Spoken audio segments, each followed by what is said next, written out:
an inadequate cut of meat. It was Costco. That was an adequate cut of meat. All right. And I bought short rib strips. Okay. Now, short rib strips are actually not too inadequate. They're not steaks, but they are highly marbled, so they have highly. Now, is this what you got yesterday? This is what I bought yesterday. Okay. I had them marinating all night. I had them marinated in a mixture of chicken soup from you. Oh, you used my chicken soup for that? Okay.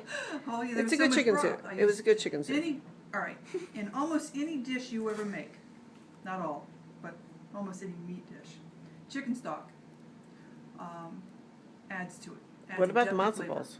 I ate those. Those are not in the meat. But they've been marinated in a mixture of the chicken stock or the chicken broth that you cooked your matzo balls in yesterday. Okay. Plus soy sauce, some wine, some spices that I threw in. I never know what I threw in. I throw in whatever feels right when I taste it. Okay. Wait a second. Chicken broth with soy sauce? Yeah. And wine.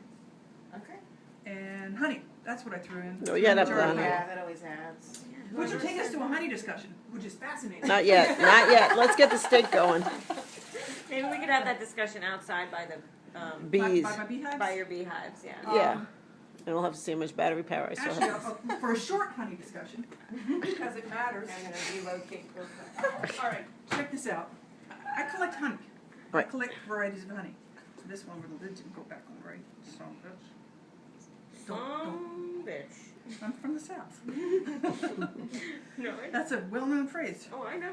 What like South Carolina like honey crystallizes easily. For Really? whatever flower that came from, it crystallizes easy. I didn't notice the difference usually. This is the honey we get out of my hives, which doesn't. Wait a minute. We have the Ever? what company is this? That's mine.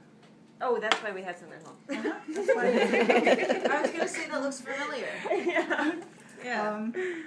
So that's all right. But every honey never goes bad. Thousands of year old honey is still good honey. Mm-hmm. So, and every honey tastes different depending on where the bee got it from. Right. Mm-hmm. And what season she got it from.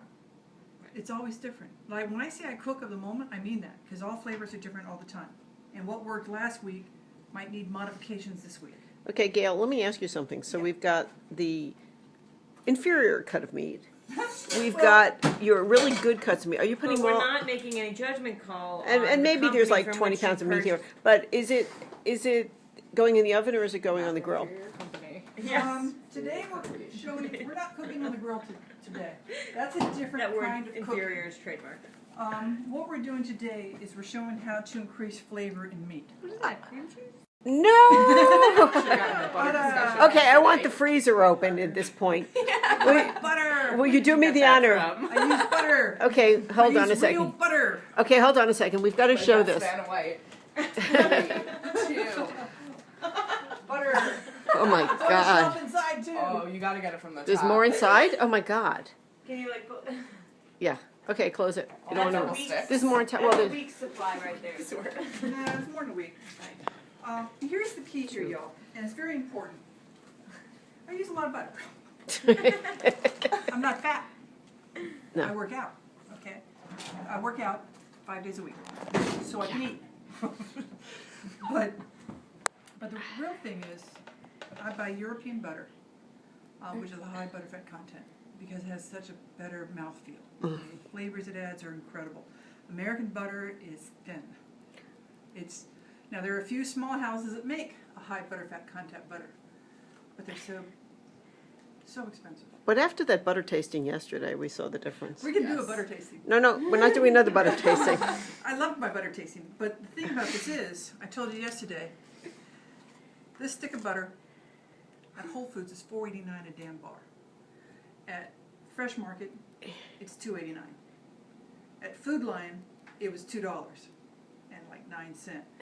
But this is something that Whole Foods makes more money on because if you're in the store buying, you're not going to leave to go down the street and buy it for $2 a bar cheaper. Although I do, and I buy a lot of it because I use so much of it.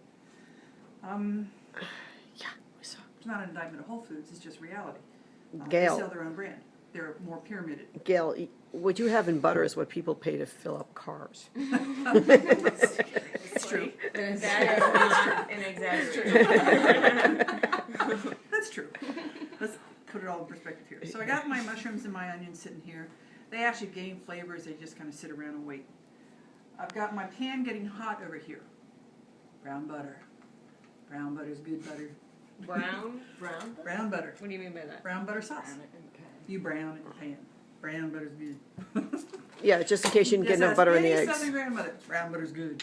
As in you cook it long enough that it turns brown. Oh my God. That- Yeah, that's Or- the way it or- goes. Half of butter. Casual stick of butter. So let me get this straight, Meredith. You never had butter until you came south of the Mason-Dixon I line. think I've had more butter today I wonder how yesterday fast than my I butter's have. turning brown. It means my heat's too high. So I gotta cut the heat down because my butter's turning brown too fast. It smells good. How long is it supposed to take before it browns? Not very long. Okay. But I'm Not very stirring it quickly because- either. All right. And every single burner on your stove will have a different temperature.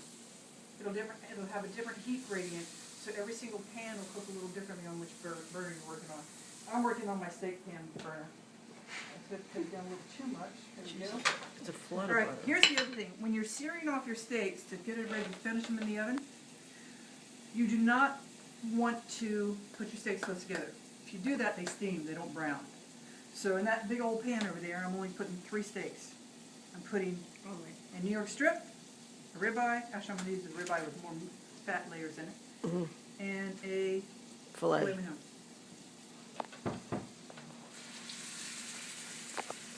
There's like a pool of butter in there. I love Okay, it. Meredith, take it over to see the pool. I'm sorry. Grab the camera. You're not gonna You stand got up it. and go over there, Mom? Here it is. So it's a New York strip, Searing off. it's a ribeye, and a tenderloin searing off. It smells great. Smell it brown. Oh, sorry, sorry. And I'm gonna finish that salad with some garbanzo beans in a minute. I'm adding garbanzo beans for. That's good for the protein. Well, I We're started, having salad with mayonnaise. all salads are different. I don't ever follow a recipe. I follow how it tastes, whatever it is I'm cooking. But that tasted good. Was it the Miracle Whip? No, it's the combination of things that, I like the Miracle Whip. now I'm gonna wrap these up, and I'm gonna send these home with y'all. What? I can't cook it in my oven. Why not? It's No. electric. No. My oven's electric. You're kidding. Uh-uh. No, we don't. I'll we bring don't- them. I'll bring them to Oh, yeah. Lonnie will bring it. Good. 'Cause we But you have to have it in the next day or two, Lons. Actually, she can freeze. Well, no, I wouldn't freeze them that up. No. You have to at least cook them in the next day or two. Or we can put them on the grill. We're not putting Okay, them on the I'm grill. searing my steaks off. Now, if I was cooking outside and they were on a grill, I'd put them on a hot grill. About 5 to 6 minutes later, I would see juices bubbling from the top of the meat. That's when you flip it. And then you got anywhere from 4 to 6 minutes left, depending on how rare or Okay, maybe I haven't used that methodology. Maybe you've just taken it and cut. You don't into cut it. it. Don't cut it. Don't cut it. Okay. Do anything. Don't cut it. Okay. All right. So you can hear the meat sizzling. We haven't done anything with this yet, but we will. Smells good. Now, don't you have to put that in the oven? Oh, wait a minute. It's got to sear off first. Okay. In other words, it's got to get brown. Okay, and then what do you do? What I'm going to do with this, I'm going to show you. So out of the sauce that I actually, or the marinade that I marinated this, when I cook it, I'll make a sauce to go on the meat that's cooked. Okay, brown on one side. Get ready to brown it on the other. Here, Meredith, Yeah, you want yeah. to stir it in? Just carefully. So I can make it. See your hand. Do you have it? Yeah. Do you have So some right right hand. See? Now we're going to, now additionally, because not only does your burner have different gradients of temperature, burner to burner, but on the burner itself, one side's going to be hotter than the other. So you always turn your pan, at least I did. Okay, my steaks are continuing to brown. You'll notice they're not touching anything. They're just browning. My oven is preheated at 450 on convection roast.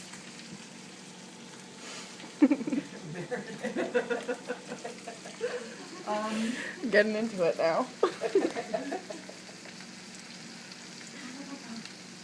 You'll also notice I cook in heavy saucepans. These are I did cast notice iron. that. And the reason, and it's very important,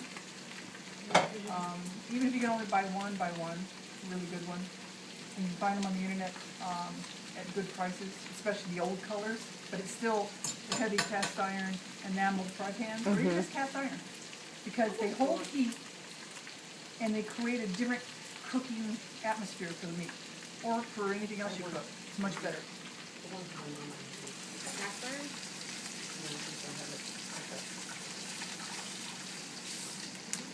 Okay. All right. Are we at 10 minutes? Yeah.